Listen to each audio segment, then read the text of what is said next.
Hello, and thank you very much for coming along to the Ticknor Society Show and Tell.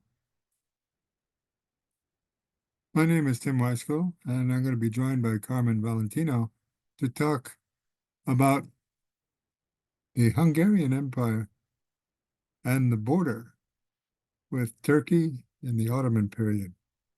I'm an anthropologist and historian, and Carmen's a bookseller and literary expert of languages in Eastern Europe. I bring naivete to the questions here because I don't know any of the Eastern European languages, and I don't know much about the history of this region either.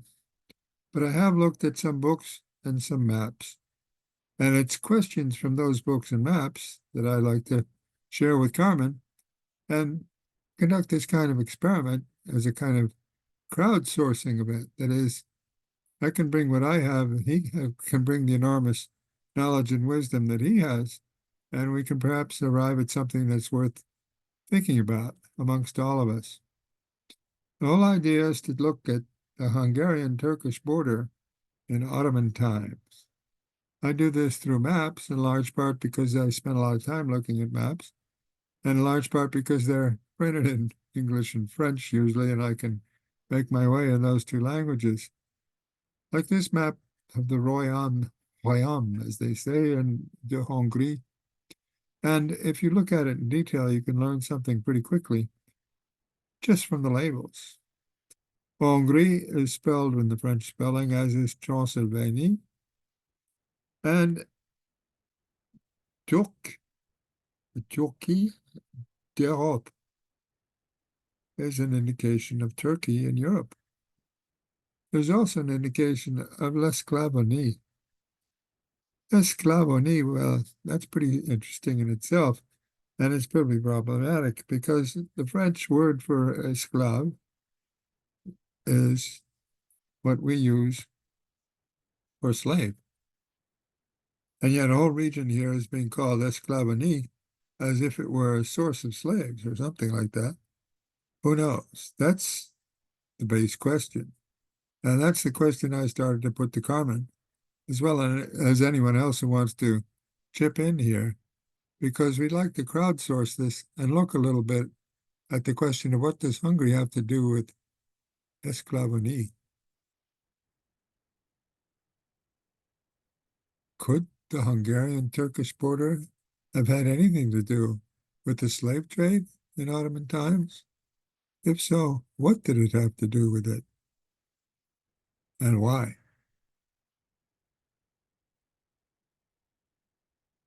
Why have we forgotten about this? You could ask yourself, if it actually exists. Or why were we never told about it? Well, it's pretty complicated, and that may be one of the reasons itself. In fact, there are a lot of reasons why we wouldn't have heard about it. But if you look at a map from that period, in 1648, for example, European history is not all that straightforward. If you look at the map in detail, you can see things that are quite interesting, but other things that aren't even there. You might ask, for example, where's Germany? Germany doesn't exist in 1648, according to this map. The Brandenburgs are up here. Russia is somewhere around here. The Kingdom of Denmark seems several times larger than anything called Germany, although there is Saxony there. There's the Dutch Republic and the Spanish Netherlands. What are the Spanish doing up here? Well, there's another problematic thing, and that is a red line that's running down here in the middle of Hungary and Austria. It then continues over here above Venice, above Switzerland. And if you remember what the Cartouche said, that is the introductory part up here said to begin with, that's the line of the Holy Roman Empire, which I did learn in high school was neither holy nor Roman. That's quite clearly not Roman at this point, because the Papal States are down here and the Rome itself. But the Holy Roman Empire is up here. The other big aspect of this is the green, which is a huge empire of the Ottomans in 1648. Well, maybe you skipped class that day in high school when they talked about this, or maybe they didn't talk about it because our curriculum is not all that complete at the secondary school level, and you may have missed the Holy Roman Empire part. In any case, you can look at period maps, maps that are made in the period, and get a sense of what's going on if you can see them. Big maps have small print and are hard to read. They're also valuable and kept behind cases by people who are guardians of these things because they're very rare and they're hard to get access to unless they've been digitized. Fortunately, if they've been digitized, any high school kid can tell you how to get into it and look at it very easily. Here's where we start learning from the high school kids. Among other things, they'd start asking questions if they looked at these maps. And you'd have to come up with answers if you were a teacher. Like, what does the 1555 or 1686 mean on a map like this? Well, it turns out they're dates. They're not measurements of altitude or anything like that. They have to do with dates that this particular part of this particular area was important for some reason to somebody. Now, we see here not esclavonie, but something that's being called état de sclavonie. Very interesting rendition of the idea, but it's in that same position. And we can learn a lot by looking at one thing after another, including all the king lists over here on the right of all the Hungarian kings since about the year 1000. It's fascinating. You can be forgiven for not having memorized the coat of arms. It's a little complex. This is the coat of arms, though, of the Holy Roman Emperor, which the Hungarians and the Austrians claimed for a while.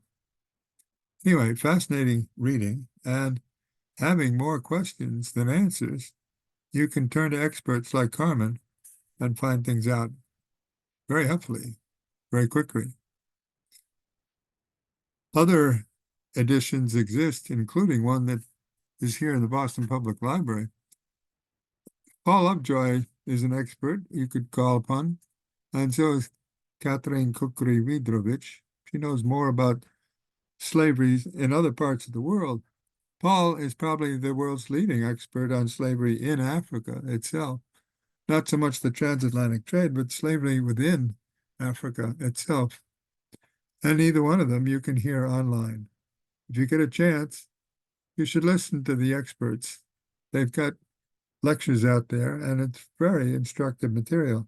We can do that perhaps at another time if we revisit this issue, especially Catherine Kukri-Vidrovich's assertion that it wasn't until recently that Black Africans became the dominant object of the slave trade. Prior to that, it's largely a slave trade in whites. Now, if you look at the Danube River, which is written up in these maps and conveniently left in Latin for those who read Latin, I don't, but I'm told that it was the official language of Hungary for a long time. Very interesting, because the Romans never succeeded in conquering the Hungarians, but the language stuck, apparently. There are lots of other features on these maps that are semi-allegorical and fanciful, but you should look at the details in some regions because they contain a lot of information on the topic we're looking at here. You can zoom into them with your own technology and start to see particular areas that are familiar. In effect, the entire region has a lot that's familiar if you begin to recognize the names involved. Take a look, for example, at the names here. There's our good old Sclavonia in this case. Lake Balaton starts to be appearing on these maps, as is Budapest and Vienna up here. Now, Vienna is where Carmen studied for a long time as a Fulbright scholar, and he knows a lot about this whole region and the languages of this region, which is why he can bail you out with the questions I can't possibly respond to. because I have no idea what's being said or meant by anybody writing in the languages.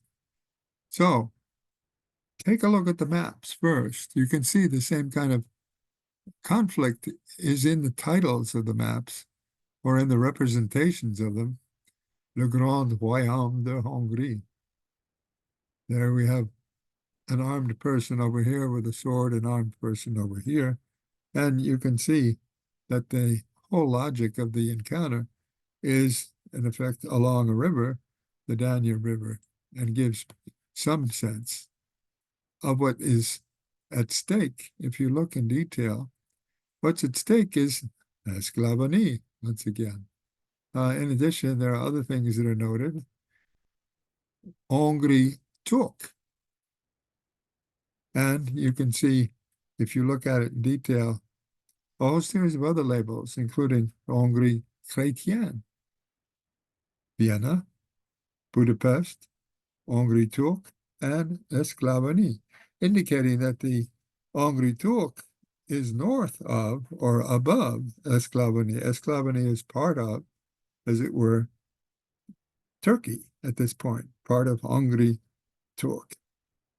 Well, that's what Carmen can sort out for us, because even the map maker had trouble with that. If you look at his map in detail of the area, what he called La Turquie en Europe, he had some detail indicating the northwest corner of the map. But at that point, he was calling Lesclavanie as part of Hungary, as you can see right along the border there, but it's over on the Hungarian side, not on the Turkish side. So it's very interesting that there might have been quite a bit of movement back and forth here, and something worth keeping in mind if we're looking at the borderlands. The representation of the Danube and Eastern Mediterranean is almost always one with a violent cartouche at the beginning of it. In some cases, the violence is, in a sense, infantilized, in the sense that the cartouche takes on really quite extraordinary proportions, where putis holding up crowns with crosses on them and wielding crosses, on the other hand, are defeating, apparently, turbaned adults. Not clear this is intended to be representational, but allegorical, perhaps. Then there are prints that you can take a look at. And again, you can look at them in detail and see that turbaned people are being taken off of boats. And there's some supervision being provided by what look like European hats and dress from the Austrian side with troops and bayonets, by the way. Very interesting innovation in the armaments of the encounter between these two people. In any case, let's take a look at the further ramifications of that boundary and the cartouche. Esclavanie still appears. There's Lake Balaton. There's Budapest. You can see it persists. Budapest and Lake Balaton are easy to locate. And in the title of this map, we have Hongrie, Transylvania. Esclavanie is actually named as an area. Croatia, Bosnia, and all of the other parts listed down through, and in fact, published in Paris at the time. Well, it turns out that a lot of these things exist in libraries that people can get access to. The Boston Public Library has a rare books and manuscripts collection, and in it is this 7-volume, in effect, encyclopedia, geographic encyclopedia, which contains these maps, among others, of all other parts of the world, published in 1721 through 1745. It wasn't out in 1 year. It took quite a few years.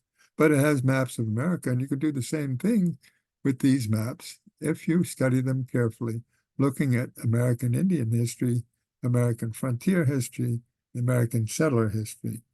Very interesting things available in public libraries. And the BPL, the Boston Public Libraries, just newly acquired a collection in late Ottoman material. Very, very interesting to look at that in detail if you have the linguistic capabilities. But Boston Public's not the only main library in Boston. Boston has a world-renowned membership library known as the Boston Athenaeum, and its collections are even more impressive in many respects. And it's worth consulting their material as well. In addition, in Philadelphia, there's an Athenaeum. I mention that because Carmen is from Philadelphia and probably has access to this museum. Museum, I say. It's a museum of books in many respects. These are reverential places where you go not only to consult, but in a sense to worship the last literary traditions of the 18th and 19th century. Either one of these or both of these membership libraries probably have a copy of the first Italian atlas of the Americas from 1763, which contains, among other things, maps of Boston. Boston has an amazing map of detail here. This is before the Revolution, published in 1763, a very important date for the history of French and Indian relations with the American settlers on the East Coast. In any case, the details on the map weren't exceeded until the French stole everything from the Italians and reproduced some of these maps in their own work. In any case, the Empire d'Autriche has absorbed Hongrie by the end of the 19th century, but we can still locate the same characters, as it were, Lake Balaton. They put in Graz now, which is a town or a city in Austria, but there's Vienna, there's Budapest, and Esclavonie is still indicated as the place of slaves in the late 19th century. Well, you can take this now to the current day and look at these things from space, thanks to the US Navy, which keeps track of these things from satellites. And we have, again, the same familiars, Vienna, Budapest, Lake Balaton, and, as it turns out, a village called Ratot. Ratot. We're given the coordinates of it here, 46 degrees and 16 degrees, and then minutes and hours, or hours and seconds and the like, and you can locate it exactly. Why is Ratot of interest? Well, perhaps not on a global scale, but Ratot turns out to be of interest to me for a number of interesting reasons. You can drive there, for one, and find out about it. And I did a few years ago with my wife, and before that, as a student. I was in search of these people. I eventually found where they were buried, although they were long since dead. I say long since in the sense that Joseph died in 1926, but his wife lived till 1957. I was 11 years old at that time. I could have met her. I didn't, and I'm sad I never did. They're my great-grandparents, and I wish to thank them, in a sense, for having avoided the slave trade and raised 12 children in this little town of Ratot, where my grandfather emigrated from in 1906. So that's it for our show and tell, at least my part of it. Carmen can take over now with real knowledge and wisdom. Thank you very much.